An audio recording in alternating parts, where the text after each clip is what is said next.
मोहम्मद जायसी, इनका जीवन परिचय ना। इनका जन्म कब हुआ है तो 15वीं शताब्दी उत्तरार्ध मैंने 15 शताब्दी के पहले, ठीक ना। ऐसा माना जाता है कि लगभग 1492 में, है ना। लेकिन एक्यूरेट डेट नहीं है तो टेंशन नहीं लेना है, ऑब्जेक्टिव में यही रहेगा।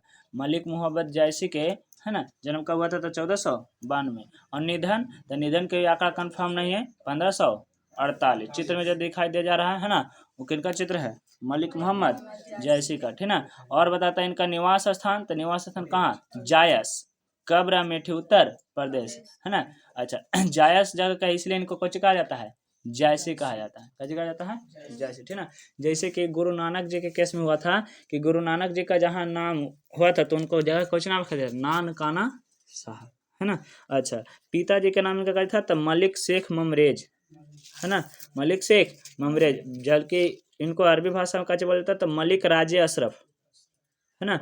हिंदी में इसको क्या कर दिया गया है, मलिक शेख ममरेज। और गुरु जी कौन थे, तो सूफी संत शेख मुहिदी, पहले कौन, शेख मुहिदी, और दूसरा कौन थे, सैयद अशरफ जहांगीर।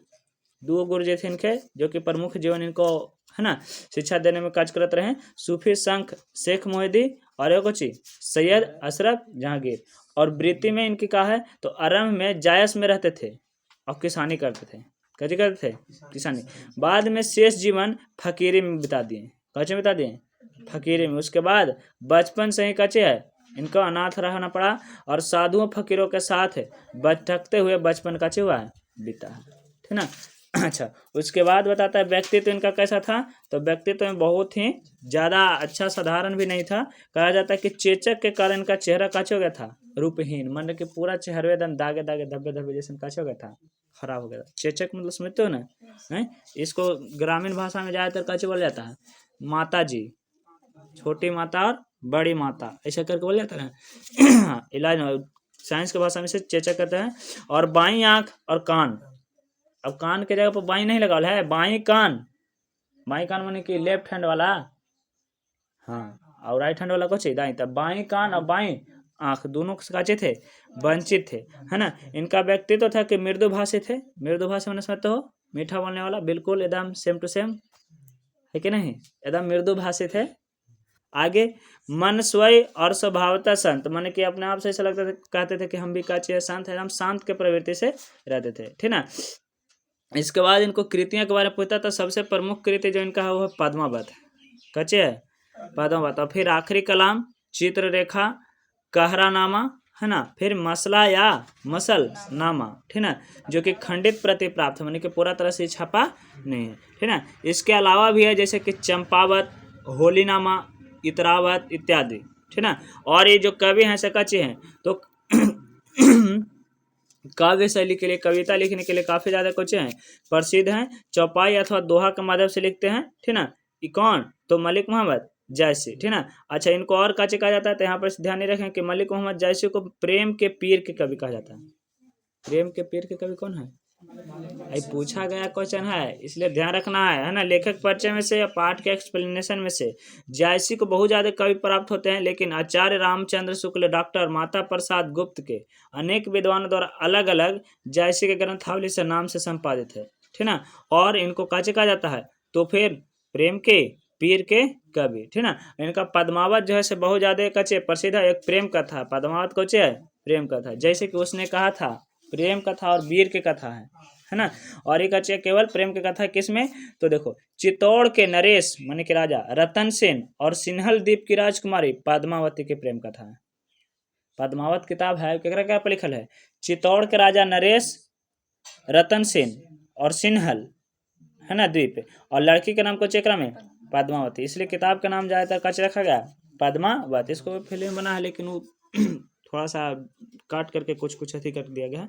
इस प्रेम कथा का त्रिकोण पूरा होता है दिल्ली के सुल्तान अलाउद्दीन पर इससे जुड़े से, किसको जोड़ने से, दिल्ली के सुल्तान अलाउद्दीन से, ठीक ना। और ये सृजनात्मक कल्पना द्वारा हुआ है, ऐतिहासिक कहानी है जो सब कैसे से किया गया है, कल्पना करके, सोचो कल्पना करके, वास्तविकता से इसका कोई संबंध नहीं है, ठीक ना।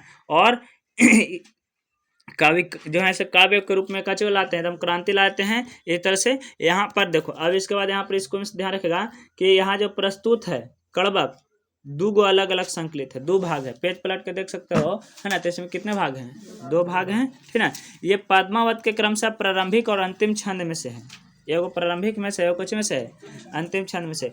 किंतु कवि और काव्य विशेषता निरूपित होते हुए दोनों के बीच अद्वैत की व्यंजना करते हैं, माने दोनों काचे करते हैं, अलग प्रकार से व्याख्या करते हैं, है ना। इस प्रकार से प्रथम कड़वक में कवि विनम्र स्वभाव से रूपहीनता और एक आंख के अंधेपन प्रकृति से तुलना करते हैं। पहल का जो बात है ओकरा में काची अपन आंख के तुलना और कान से चेहरा की तुलना प्राकृतिक चीज चांद वगैरह से करते हैं, ठीक ना। अच्छा, और इसमें का चेदा मनमोहक रचना हो गई है, कच हो गया है। और अंतिम खंड में दूसरा भाग में क्या किया गया था, अपने कथा कवि के कथा सृष्टि के बारे में बताते हैं। कहते हैं कि रक्त का लोई लगाकर जोड़ा है जो गाढ़ी प्रीति के नयन जल से भिगोई हुई है, माने किस प्रकार से, जैसे कि हम उसको एकदम बहुत खून से सींचे हैं, बहुत मेहनत से इसको कच के हैं बनाए हैं, लिखे हैं। वे कहते हैं कची कि रक्त की लेई लगाकर जोड़ा है, माने कि खून के गोंद बना करके इसको हम साटे हैं, चिपकाए हैं, लिखे, है ना, बहुत मेहनत से, है ना।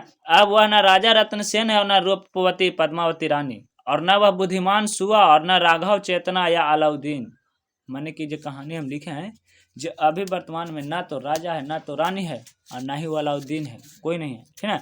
बस खाली लिखा हुआ काचे है, कहानी है।